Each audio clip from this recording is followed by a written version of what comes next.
week we have a super amazing guest for you. We have Kute Blackson, who is a beloved inspirational speaker and transformational teacher. He is the author of the national best-selling book, You.Are.The.One, and The Magic of Surrender.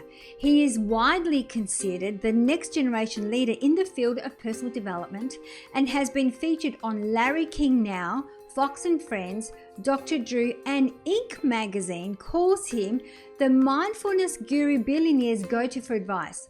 For over 20 years, Kute has been inspiring audiences around the world. From the first time he spoke in front of 3,000 people at the age of 8 to speaking to over 300 venues by the age of 18, helping organizations develop authentic leadership and achieve extraordinary performance over the last decade. His electrifying presentations not only offer real-world practical ideas and soul-stirring wisdom, but also ignites the heart and inspire courageous action.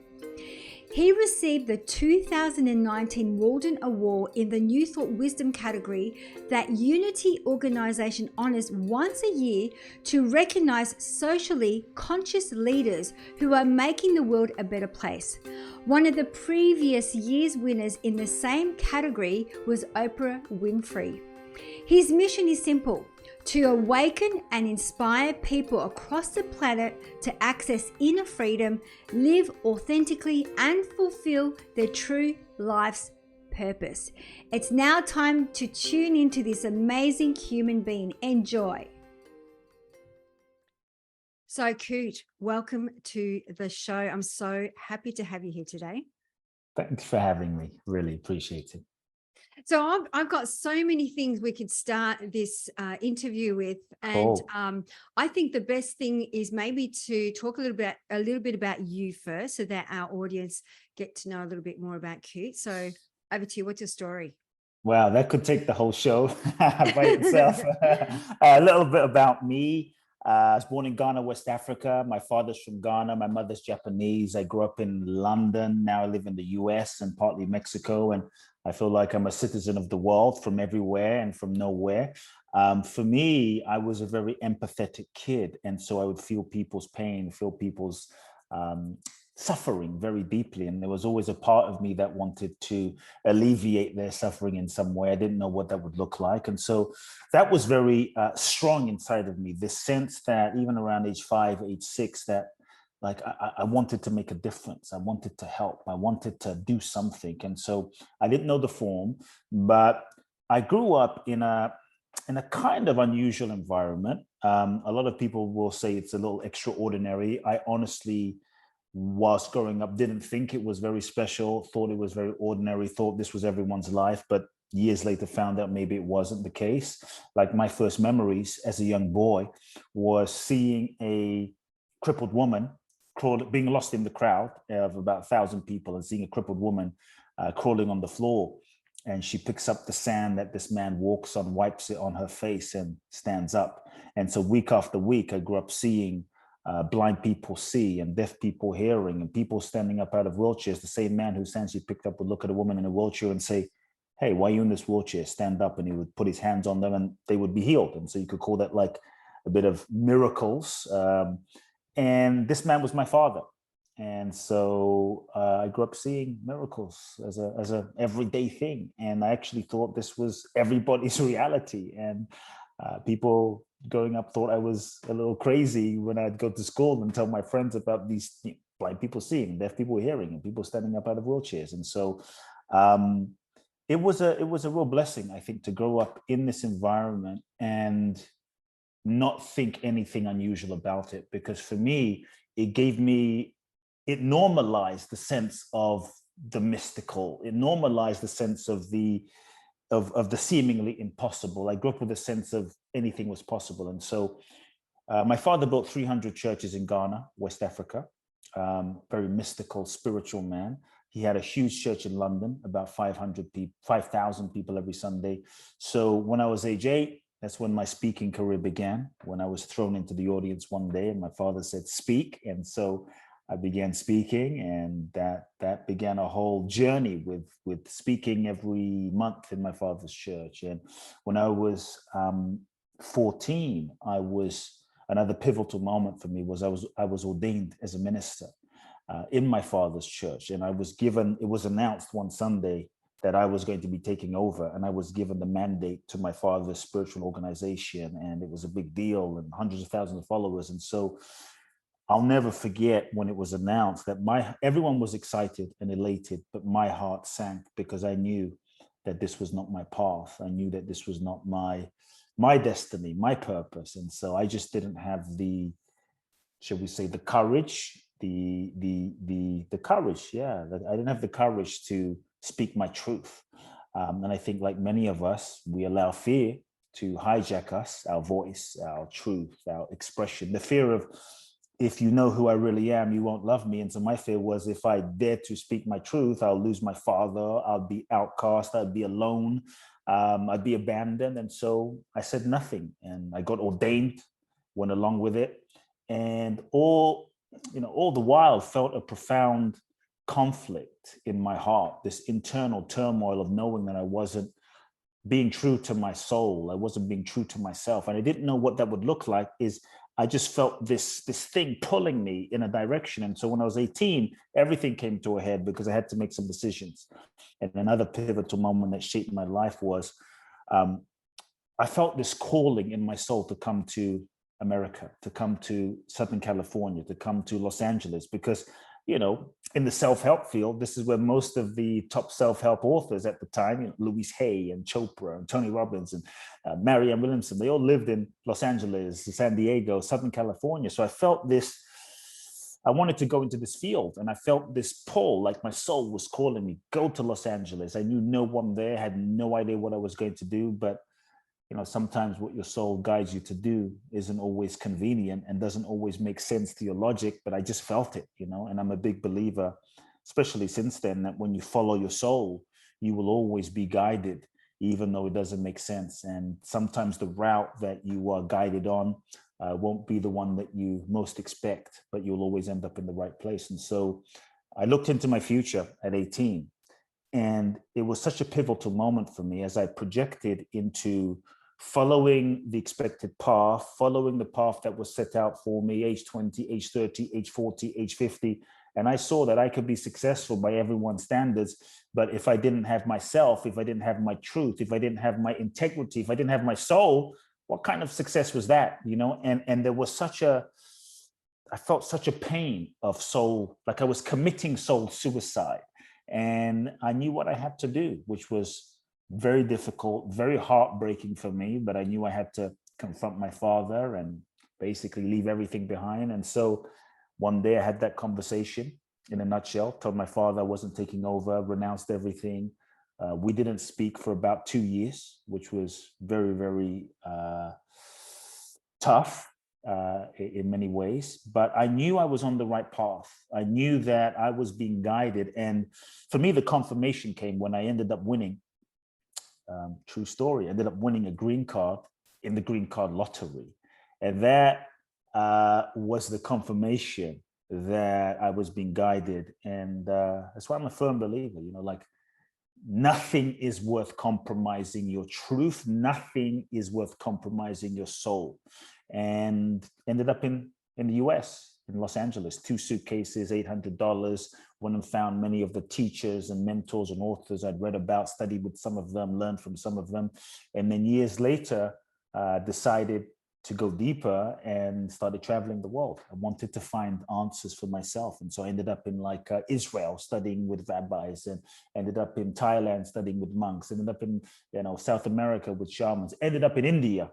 And it was my time in India in search of certain answers to the meaning of life, and who am I, and why am I here, and what is the purpose of all of this, that I felt like I had certain inner awakenings and realizations that really opened me to a deeper reality of my own self and my own purpose. And that's when I came back to LA and started coaching with people one-on-one and one person.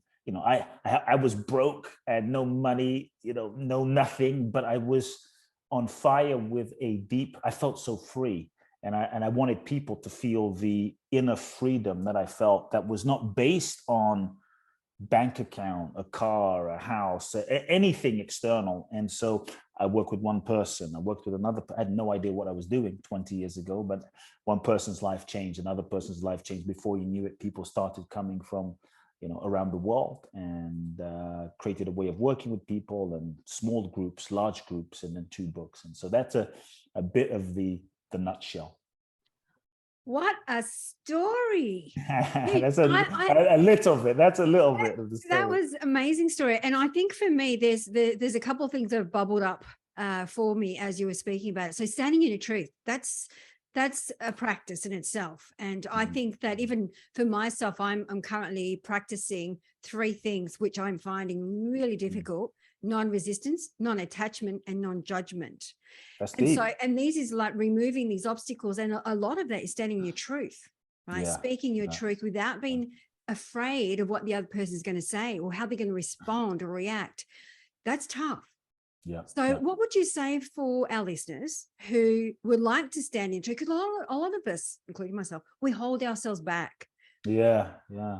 Many ways. In many ways. I think one of the things that blocks us the most from going to that next level, from transforming, from shifting, from manifesting, from experiencing the next level of our life, are all the ways that we lie to ourselves. And I think in so many ways we have been conditioned, often unconsciously, unintentionally, from childhood, to lie to ourselves. We lie about what we feel so that we can not feel the pain of what's going on around us. We lie about who we are so that we can get love, validation, and approval from our caretakers and being our parents. And so in certain ways, we've been conditioned to lie, unintentionally, but we've been conditioned to lie. And so I think it's natural that there is a disconnect. There's natural that there's a resistance. And so I think if we can just become aware of that and acknowledge that, that can begin a breakthrough and a shift. So I think just being willing to acknowledge all the ways that we lie to ourselves, just acknowledging, even if we don't do anything about it, even if we don't take action on it, because sometimes the fear of the consequence of taking action on speaking our truth can create more fear, which then creates another sort of egoic survival mechanism where we start getting confused, and it's really a protective mechanism. And so I think if we can just say, okay, question number 1, what lies am I telling myself? Because there is no transformation without truth. And we have to want the truth more than we want what we have. We have to want the truth more than we want what we think we want. And so just even beginning by asking ourselves the question, what lies am I telling myself?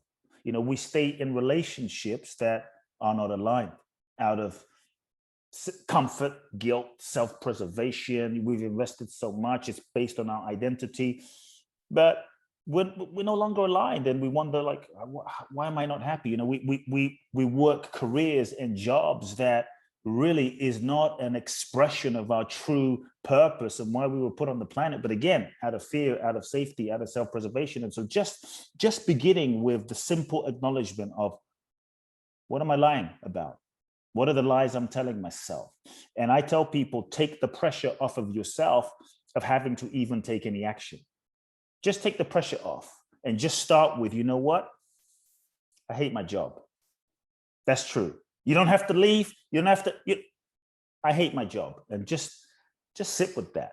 The truth. Allow the truth to marinate, because that can begin a process inside. You know what? I'm no longer in love.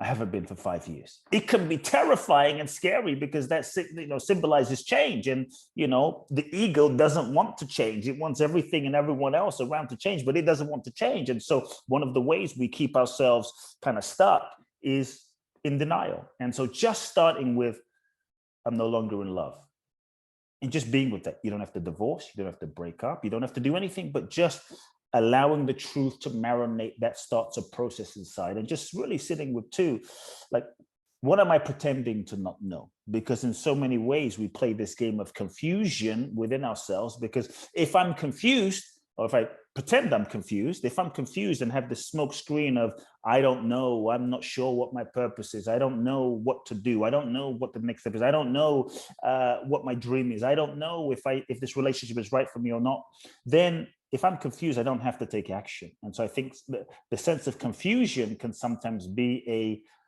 well-intended protective mechanism. And so sitting with, what lies am I telling myself? What am I pretending to not know? And just acknowledging the truth and allowing yourself to feel and acknowledge the pain.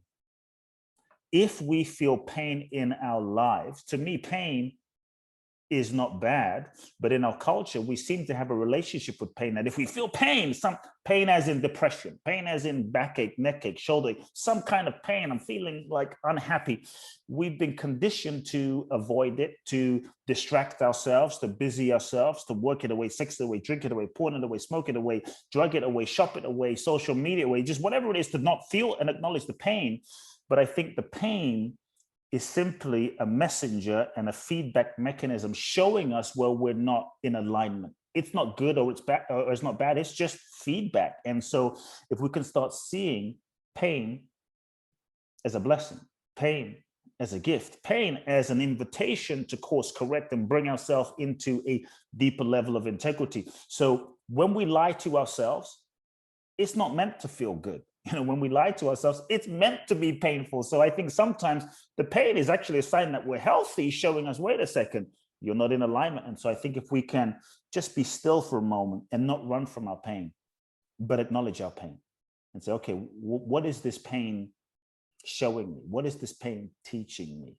And when we don't acknowledge the pain, when we don't acknowledge where we're lying to ourselves, it will manifest in some emotional pain, depression, sadness, lethargy, lack of energy, physical pain, neck ache, backache, shoulder ache, some ongoing dis-ease that will be another symbol of our unconscious, our suppressed unconscious trying to get our attention. It might manifest as life not flowing as well, because we're suppressing our truth. So now our energy and our truth isn't flowing. It might manifest as we will start attracting people into our lives that reflect and manifest or show us or mirror to us our own unconscious suppressed truth.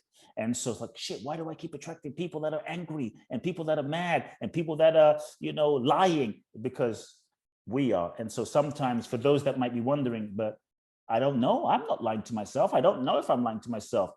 If you have emotional pain, if you have physical pain or some ongoing disease or any of these things I just mentioned, that can also be a clue to where there might be a deeper lie that we're not telling ourselves, And so I think telling the truth, as you mentioned, can be a bit scary, because in so many ways from childhood, we're conditioned. We're born these free beings, like a kid is free, but before we get conditioned, we jump on the table. We're in touch with the deepest truth that we are whole, perfect, and complete, the deepest truth that we are a magnificent expression of the divine, our true essence. That is the truth of what we are, the truth of our being. But we're born, we incarnate into this human experience, and now we incarnate into, let's say, a preset framework based on our parents and they're conditioned, and they're doing the best that they can do based on their pre-programmed conditioning, based on their parents and their parents and their parents. So now we're born into a kind of preset generational pattern of conditioning.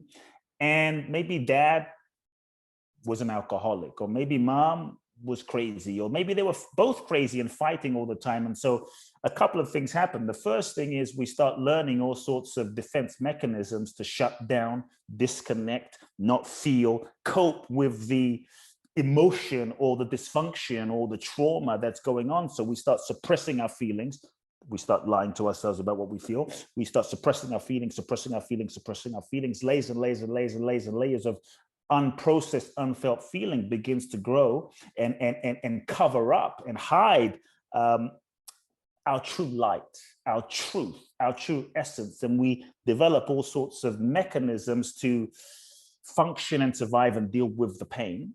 And then we learn all sorts of ways to contort ourselves into a certain shape to get love, validation, and approval, to develop all sorts of roles, masks, and personas to just, who do I need to be in order to be loved? For me, as a young boy, and this wasn't spoken to me, and many times it's not always spoken to us. Sometimes it is, but I thought I needed to be being a healers, preachers, ministers kid, the perfect son, the holy one, the sacred one, the serious one, the responsible one, the one who took care of everybody, was responsible for everybody. Which, sure, it was great, but I wasn't aware that there was so much pressure, and there were so many aspects of myself that I had to deny and split off from and lie about and pretend to be something that I thought the world wanted me to be.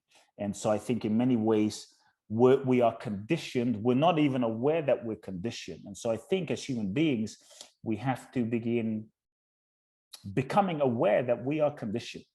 And the degree to which we're conditioned is the degree to which we're not truly free. And so just even recognizing that we're conditioned, then the willingness to question our conditioning and the willingness to acknowledge some of those feelings that we learn to suppress so that we can release them and let them go and meet ourselves with shall we say, some mercy, and some compassion for lying to ourselves. And because the lying to ourselves is an ego strategy and mechanism of control.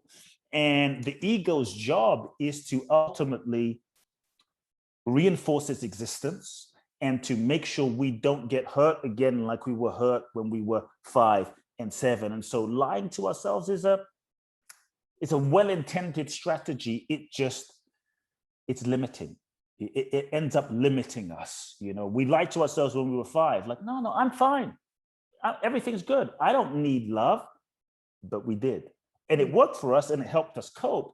But it often now gets in the way of our ability to receive, our ability to manifest, our ability to be open, our ability to be ourselves. And so just even acknowledging, okay, what lies am I telling myself? And just even acknowledging what roles, what masks, like we think that who we are is who we really are, but it often isn't. And often we don't question ourselves, because to question the version of ourselves that we've learned to become can feel scary for our ego, because we've become so identified with this version of ourselves that we've become, thinking that it's us, but it's not. And so to question ourselves and to tell the truth can feel scary, because it's like, oh shit, if I tell the truth about who I am and what I feel, then who will I be? And it can feel like a death to tell the truth, which is why it's so scary. So I think, meeting ourselves with mercy and compassion along the way, even when we're not, being our best selves or showing up as authentically, it's just,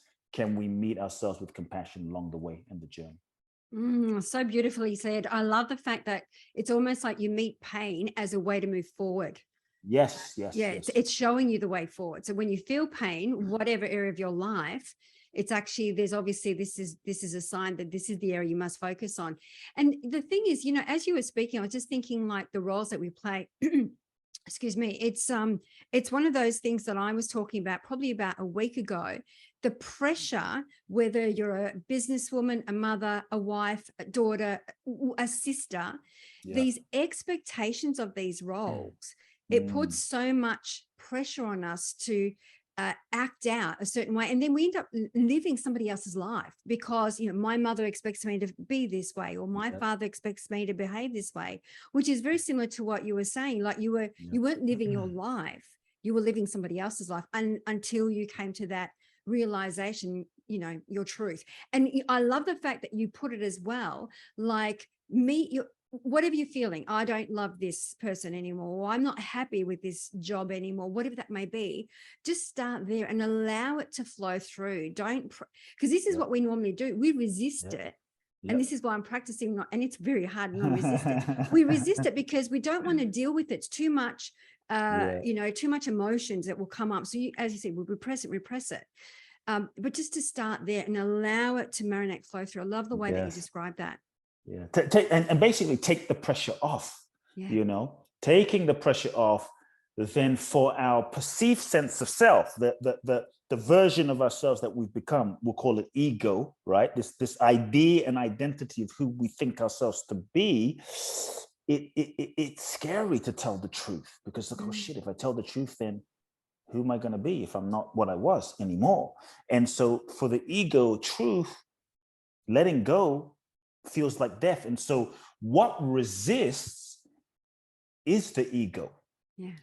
Ego is the mechanism and activity of constant resistance, because that reinforces it and gives us a sense of false safety. And when we understand that, like, I think many times people, let's say they'll read my book about surrender, or they'll read a book about letting go, and they'll, okay, you know, we'll kind of like force ourselves into submission of surrender and letting go, which often will create more resistance within ourselves, because it feels like a death. And so sometimes real surrender is in acknowledging the ways that you're not surrendering, the ways that you're not surrendered, the ways that you're freaking resisting so hard. And rather than resisting that, surrendering to that and meeting that with love, because these strategies and mechanisms and ways of being, ego strategies and ways of being, have been in place for so long, and have been ways that we have learned from a very young age to just survive. And so I think we have to be willing, like how we work with ourselves is as important as the outcome itself. And so I tell people, you can't like beat yourself up into compassion. You know, you can't force yourself into surrender. And so how we hold ourselves, to me, that is the healing. And so when we can realize that what's resisting is ego, and we've been conditioned to believe and think that I am ego, I am this thing, it's just who I am. And when we can step back and realize, no, ego is not a thing, it is a process of identification, of conditioning, but it's not what we are. And that process is simply a pattern, a programmed pattern from childhood. That's not what we are. It's just how we've been conditioned to hold ourselves, but it's not what we really are. And so when we can start seeing that and meeting this pattern of resistance with love, then we don't provide resistance. Then what happens is this part of ourselves that is afraid to tell the truth, that is afraid of letting go, that's resisting. When we don't provide resistance to it, we can just say, I see you, thank you, I understand. You'll find that it can relax, you know, that aspect of us can start to just relax. And there's a gentle, natural opening and surrender that actually begins happening in the process, that is really deep and beautiful. And that's when I think healing can happen. Healing is when we are able to apply loving and compassion to those parts of ourselves that are hurting. And the part of us that is afraid, the part of us that lies, the part of us that is resisting, in some way is a part of us that is hurting, which is why we're resisting and lying and doing those strategies in the first place. So when we can meet ourselves with the loving, with the understanding, with the compassion, much of which we never gotten growing up, that's when a relaxation can happen and real healing can happen.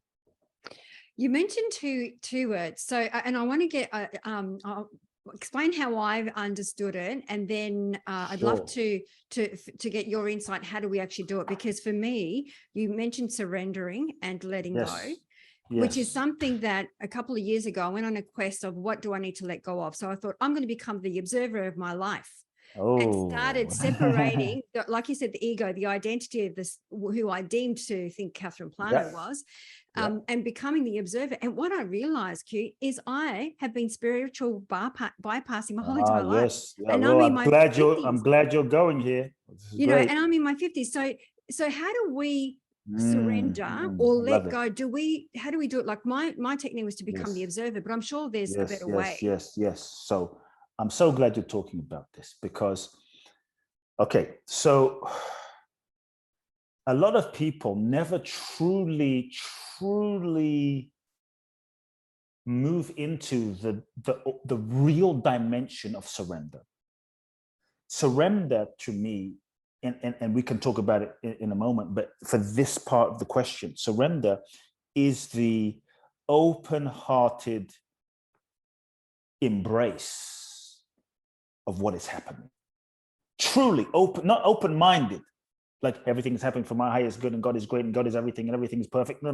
That's the bypass. But surrender is the open-hearted embrace and full participation with the experiences that are happening, where you roll your sleeves up, maybe crying, maybe happy sometimes, but you're like, I'm going to embrace what is happening and accept what's happening, embrace what's happening, and work with what's happening and use what is happening for my highest growth and evolution.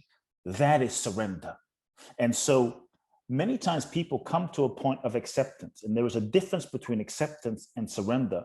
And I'll share the bypass moment. Acceptance is when you're like, okay, what's happening is happening. Like, it's raining outside.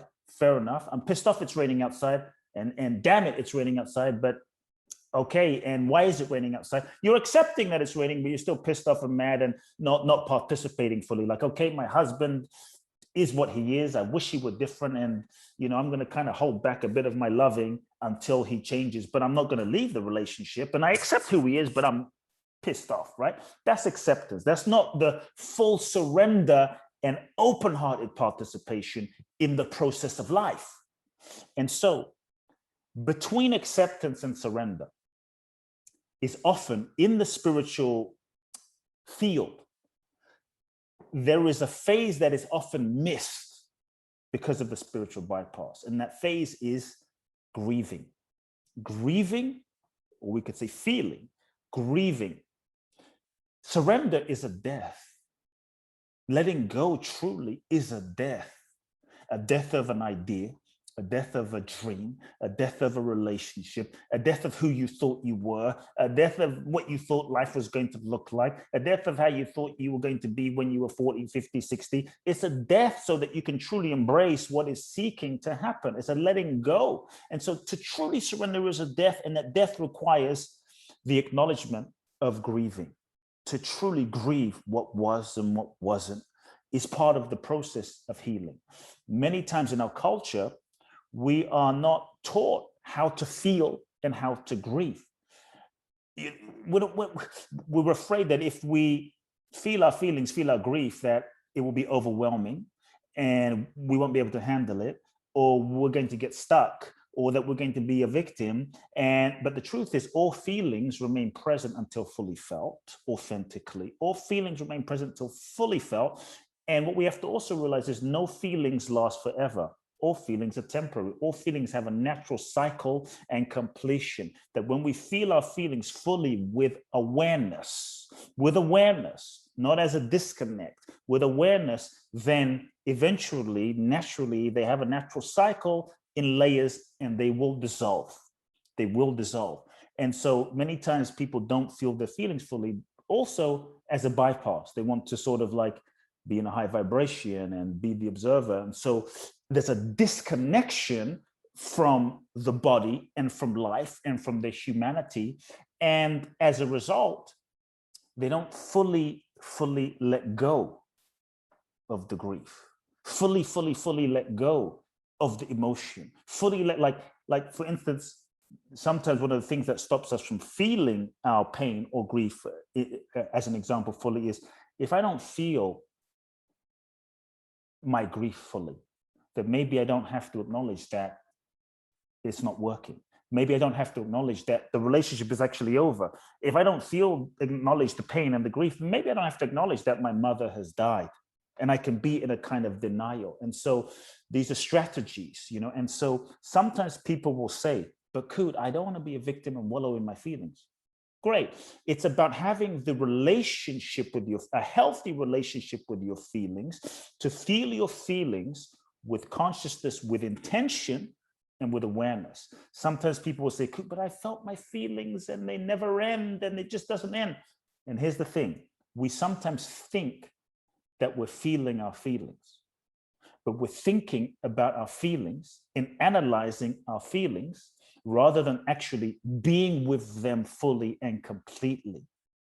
And so how to do that, what I found for myself is when you can just acknowledge the feeling, pain, hurt, sadness, whatever the feeling is, let's call it grief, you can just be with it and take the label off of the feeling. Don't even call it grief. Once you take the label off of the feeling, you're not indulging the story. This happened, that happened, this should have happened, woe is me. You're not adding anything to the feeling. You're just taking the label off. Don't even call it grief, and just experience the feeling as a sensation in your body. No story, just a sensation. Warm, hot, cold, tight, whatever the sensation is, and notice what happens when you can take the label off of the feeling without story, without analyzing, without resisting, without judging, without denying, without rejecting, projecting, and just fully experience the sensation or sensations of that feeling in your body and notice what happens. You will often find, at least I have found, that the feeling has a cycle. No feeling just stays stuck. When you're truly with it, because now you are in relationship fully, you are in relationship and experiencing, not thinking about, experiencing the feeling, the sensation. And when you truly do that and allow it to have its natural process and cycle, a layer of that feeling will complete. Another layer of that feeling will complete. And every time you're able to do that, layers of that feeling can complete until perhaps they've dissolved. For instance, one thing that inspired me to write my book was my mother passed away. My mother passed away of stomach cancer. And I was very, very, very, very, very close to my mother. And it was heartbreaking. I had an entire year to be with her, which was a profound blessing. I grieved for an entire year in terms of letting her go. But once she passed, it was another level of grieving. And what I had to allow myself to do, not a spiritual bypass. And look, I knew that my mother was not just this body. I knew that my mother was a consciousness beyond death, beyond birth. I knew that my mother would be with me from the other side intellectually, that we are all part of the one beingness and that she's not really going anywhere in essence. However, on the human level, and we exist on a multidimensional level, so in the human physical form, there were sensations of grieving. And so as I gave myself permission to just not indulge, but allow the grieving, and so I would feel the grieving sensations. And what would happen for me was it felt like there were moments, literally like my heart was breaking. It literally felt like my heart was breaking. And as I would just be with that, sometimes tears flowed. And as I'd be with that, the feeling of grief would cycle and it would move. And just when I felt my heart was breaking, it felt like there was a breaking open to more love. And it was in allowing the grieving that something would break open and that there was more love. And then maybe there'll be another wave of grief. And then I would just be with the sensation of grief. And there was another feeling, a sense of breaking open. And then there was more love. And so it was through the grieving that actually allowed more love for my mother to be revealed. But also when we suppress the grief or the so-called negative feeling, we also suppress the joy and the happiness, because our capacity to feel, when we limit our capacity to feel one, we limit our capacity to feel another extreme. And in that, what I found was in allowing the full experience of the feeling, in this case, the grieving, there is a deeper strength, not on a spiritual kind of mental bypass level. There was a deeper strength that we start to feel inside from grieving and breaking open and knowing through direct embodied experience that you cannot be broken, that what you truly are, not just on a spiritual level, but even on this physical level, is beyond the body, and that what you are cannot be truly broken. And there is, I think, for me, a deeper resilience and strength that comes through going through the feeling, experiencing the feeling of sensation, but also in knowing that you are not the feeling and the feeling is not you. What you are is more. What you are is that observer that you're talking about. What you are ultimately is consciousness, and the feeling, even the happiness and the grieving or the sad, the bliss or the piss, so to speak, is happening inside of a greater context that is observing everything, you know? Wow, I had a bit of an epiphany just listening to you. I have been, and I talk about it, I teach about it, how to drop into our heart as often as possible, because we Yes. get stuck in the mind, you know, even as simple as listening to someone in Yes. the heart compared to listening the mind, because I can get distracted and think, oh, what do I have to get for dinner tonight, and start going off and doing a shopping list in my mind.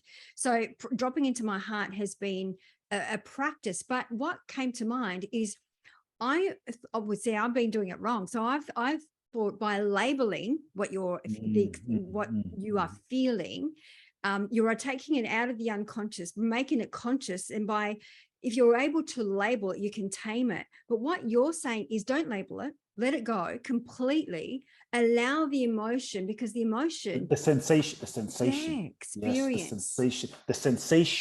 the sensation is not even the emotion, because sometimes people think, but I'm crying and I'm crying. No, the sensation. And when you can be with that sensation in your body, you're experiencing it, not thinking about it, or you're being with it fully without resistance. That's what allows things to complete. I love that. And you have mentioned soul quite a bit. And what keeps bubbling every time you mention soul is, I know part of my spiritual bypassing was that I used to say to myself, my soul chose these experiences for me. So Yes. whatever pain I endured over time, that was meant to take place. But do you think So that's a good, spiritual so good. bypass in You itself, know what? right? I'm loving this conversation. No, here's what I'll say. There is a truth to what you're saying. Okay, we are souls, and we are souls that incarnated in this human experience, into this simulation called life. And all of life is the university for our soul's evolution. And so on some level, our souls have chosen every single experience that we are going through for our highest good, evolution, learning, growth, for sure. That is a deeper level of truth. And we have to have a relationship with that deeper truth, because if we don't, then yes, you can use that as a spiritual bypass. Someone dies, well, you know, your soul chose this experience. You were raped by, 17 people in an alley in Sydney. Well, your soul chose that as an experience, so just get over it, right? And so even the truth, the truth isn't the issue. Your relationship with that truth is more key. Otherwise, the ego hijacks the truth and wants to hold on to the truth for some sense of control and identity. And now when we hold on to that truth so rigidly and tightly, like everything's happening for my good and my soul chose this experience every moment, and we don't allow ourselves to process and feel the human level feelings, but because we're in a human body, now we're rigidly holding on, and we don't have the fluidity and flexibility. And so life, here's what I would say. Life, we live in a world of infinitely valid, but simultaneously contradictory realities inherent in the nature of life. So did your soul chose everything? Absolutely, for sure. And so we could say, life, it's all a movie. It's all a movie that we're living, and your soul chose. Absolutely. But if you go to the movies, right? If you and we went to the movies, maybe those listening in, I love going to the movies. I just went to see Woman King the other day. Great movie. Paid freaking $66 to go watch a freaking movie, plus parking, plus popcorn, plus soda, plus whatever else. It's like, by the time you come out watching a movie, it's like $7,000 just to watch a movie, right? Wow. And so here we are. We pay to go watch a movie, knowing that what we're watching is a lie. We are paying to go watch a lie. Yet we go happily, we go willingly, we go. And so knowing it's a movie, right? When you see, woman kings killing someone and the warriors, fighting, we enjoy it. We celebrate it. We're like, yeah, go women king, go women warriors. It's amazing. Because we know it's a movie. And because we know it's a movie and we know actually it's a lie, it's a lie. It's a Hollywood creation. You don't go to the movie now and go, it's just a movie. None of it's real. None of this is really, it's all an illusion. It's all a play of consciousness. Their souls chosen. You go to the movie and you allow yourself, because you know it's a movie, to be touched. Because you know it's a movie, it frees you up to maybe cry even more and laugh even more and celebrate even more and be touched by that kid who was handicapped and is now risen to great heights, and you're moved and you cry, even though that kid is not a real person, he's an actor. Because you know it's a movie, your relationship to life shifts. And when your relationship to life shifts, it frees you up to not be less human, but to be more human. Not just to wake up, but to wake down. And so that you can be, yes, we're souls having this human experience. And this thing that happened, it's painful and it's difficult, and we're souls. And it's all perfect. It's all divine. It's all as it's meant to be. And my heart breaks simultaneously. To be able to experience the simultaneousness, the paradox, not the either or the or, but the and. That's where the freedom is. And the more we can experience that and, it's a movie, we're souls, it's perfect that my boyfriend slept with my best friend for my higher soul's evolution. It's perfect, and my soul requested this experience. And I'm fucking heartbroken and distraught, and I can acknowledge the perfection and take full responsibility and learn the lessons that my soul needs to learn so that I can grow through this and evolve through this in this curriculum of life, and process the pain, the anger, the rage, the grief simultaneously. Because if we don't, those emotions stay stuck in our physiology, in our nervous system. And what will tend to happen when we do a spiritual bypass is that a lot of people will do these, higher level awakening meditations, have these spiritual experiences on, mountaintop, on plant medicine, opening the pineal gland, seeing the blue light, seeing the divine, experiencing themselves as oneness. Then when they come out of the meditation, they'll get wrapped in limitation and pain of the unprocessed anger, rage, hurt, guilt that they didn't allow themselves to process and release. And so the freedom is in the end. We are souls having a human experience, and we must honor our humanness and not get lost in the humanness, but simultaneously reawaken to that we are divine. That's beautifully said. And I think, for me, when I looked at my timeline and realized I was spiritual bypassing bad, and it was that whole story I was telling myself, my soul chose this experience. So I never experienced the emotion because I thought this was part of my journey. So it was a massive etheric slap. An awakening. And really acknowledge you, because it takes freaking courage to own and acknowledge that, for sure. It takes courage. It takes courage to really acknowledge, like, wow, I've been spiritual bypassing, and to be willing to own that and to kind of wake down and feel, because unless we truly move beyond spiritual bypassing and feel the layers of emotion, we're often not able to integrate and embody the higher level awakenings and awarenesses into our body and everyday life. And so I just... So when you say wake down, are you talking about the integration? We're talking about moving from that high consciousness into is that what you mean by waking? Yeah. When I say waking down, It's just a term of like, we'll talk about waking up, waking up, waking up. And that's where a lot of people do spiritual bypass. And I'm going to meditate, but I'm not going to deal with my human level anger, rage, hurt, shame, pain. And so this is why so many folks, they have a great spiritual experience. When they're in another dimension, then they come back to this reality and like, I feel like shit. I feel like crap. I feel, I feel like I'm not in touch with that. And so I think part of the true evolutionary process is heaven on earth. That heaven is not heaven in heaven. Heaven bringing heaven on earth, but you can't bring heaven on earth until you integrate the body and the human and the human organism to process the patterns of conditioning. Otherwise, you won't be able to sustain the oneness, the awareness of oneness that you experience in the human, because your human is filled with unprocessed junk, unprocessed emotions and feelings, anger, fear, sadness, hurt, rage, guilt, pain. And so I think it's so important that we do our spiritual work and also our personal process simultaneously. And those two together is like two wings of the bird.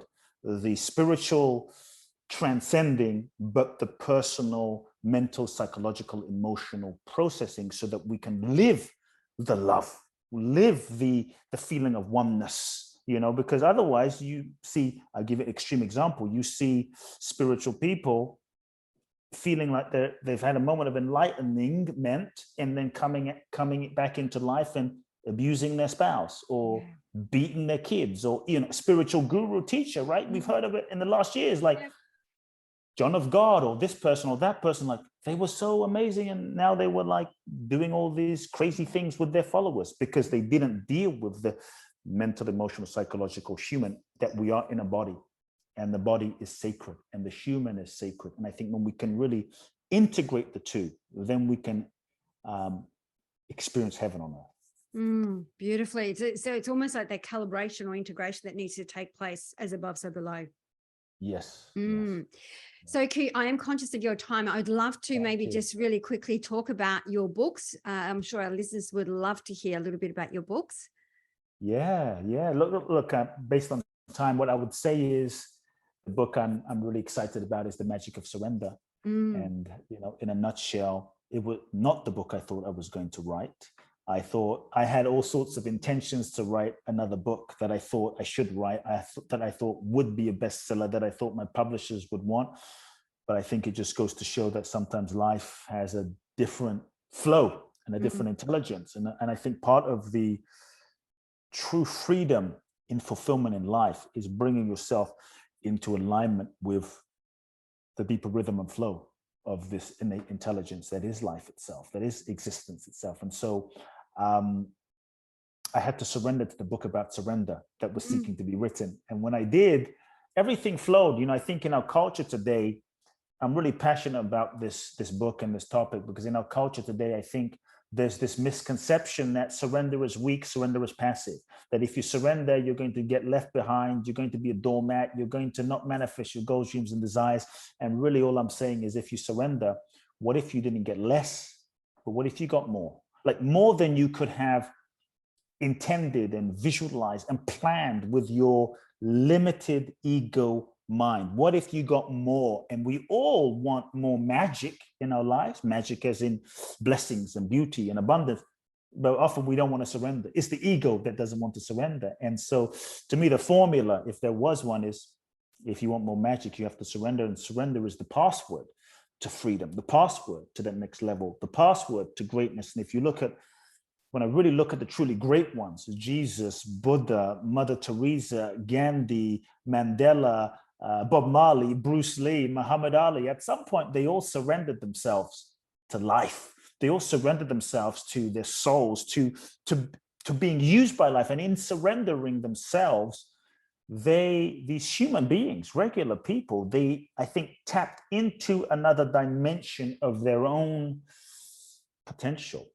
And that's when life began to move through them and use them and manifest through them, and miracles unfolded, not of their own human, ego force, but they were vessels and channels. And I think that is available for us all. And so surrender is a letting go of control, or this illusion of control. Surrender is a letting go of trying to force and manipulate life to fit your limited idea of how you think it should be and who you think it should be, and is a taking the limitations off of life so that you can be open and available and truly open to the infinite possibilities that life is seeking to happen. And so the old paradigm was all about, what do you want? What do you want? Get clear on what you want. But we don't really ask, who is the I that wants? And many times you can create based on the ego, but often the ego-based life and creation will be limited. Many times we get what we thought we wanted, only to realize that what we thought we wanted was not what we really wanted. It was just what we thought we wanted based on who we thought we were. And sometimes our goals can be projections of, unmet needs from childhood, right? And so for me, in living surrender, which I think we're all being invited to do at this time. We've been put into a global seminar the last couple of years on surrender as a humanity. We're being initiated into a whole new way of living. The question becomes, not what do I want, but what is life? What is the deepest expression of life that is seeking to express through me? What is life seeking to manifest through me? And to open to that, to align our mind, our bodies, our egos with the deepest impulse of what life is seeking to express, which may not be what we think, but it's always aligned. And I think when we can align ourselves with that, we're in flow. When we align ourselves with that, then we can align our strategies and our marketing and our planning with what's true. That's when the magic happens. And that's when grace flows and unfolds. So the magic of surrender is really what I'm inviting people to live. I believe that surrender is the most powerful thing that we can do as human beings. Absolutely. And I think the way that you were speaking about it, when we are always seeking external, wanting more money, a better relationship, whatever, it's not satisfying, it's short-lived. Whereas when you go deep within, what is it that I want to be rather than what I want, I think that's what you're talking about, letting go, surrendering to what is within you, not external driven. Yes, love it. Thank you. So as we wrap up the show, we always love to ask our guests to leave 3 shiny gold nuggets for our listeners. They could be like 3 practical exercises or 3 hot tips that you would like to leave. Number 1, speak, feel, live the radical truth. The truth will set you free. Life is simple. Feel the truth, speak the truth, live the truth. End of story. Most of the things that you pray about, go to God about, will eradicate, will dissolve if you live the truth without compromise. That's the first thing. The second thing I would say is, remember that you are going to die. You're going to die. Ultimately, none of us make it out of here alive. Jesus died, Buddha died, all of the great ones I mentioned, Mother Teresa died, you and I are going to die. And none of us know when that moment will come. The people in 9/11, the people in the tsunami, the people in, a war from a month ago in Ukraine or Africa, they had no idea that they weren't going to come home that night and look their loved ones in the eyes and say, I love you. And so if there's something that is unexpressed, if there's something that is ungiven, if there's something that's unsaid, say it now. And if death came, are you ready? And if not, why not? What would you need to do? How would you need to live your life in such a way that if death came, you could be ready with no regrets? Because at the end of the day, I always say, like, life gives no refunds. You can't go to God and say, can I get a refund on those 2 years that I wasted in that relationship? It's gone. And so hold death close. For me, as a practice, I like to just hold death close. Feel death, not as a morbid thing, but as an urgent call to the preciousness of each moment. When my mother died, I got to spend a year with her. And my only regret in that year was, why the hell did I wait till she was freaking dying to spend more time? I thought I was too busy. I thought I had forever. I thought, when I have more time. And the truth is, we don't. The only moment we have is right now. Thirdly, I would just say, enjoy the journey, enjoy the moment, enjoy and celebrate along the way. The more you celebrate, the more you have to celebrate. The more you focus on what's beautiful, the more what's beautiful expands. And so stop waiting for some special moment in the future to celebrate. Like, celebrate now, savor every moment. We're born alone, we die alone. We come with nothing. So everything beyond nothing is a bonus. It's a gift. And so enjoy. Oh, Kute, you're such a powerful, inspirational human being. I want to say thank you. We'll have for our listeners, we'll have everything in the show notes so you can connect with Kute. Highly recommend. Check out his book, The Magic of Surrender. And listening to you, I could listen to you all day long, and I'm sure our tribe will too. So thank you so much for your time, your energy, and sharing your wealth of wisdom with us. Thank you so very much, Kute. Thanks for having me. Thank you.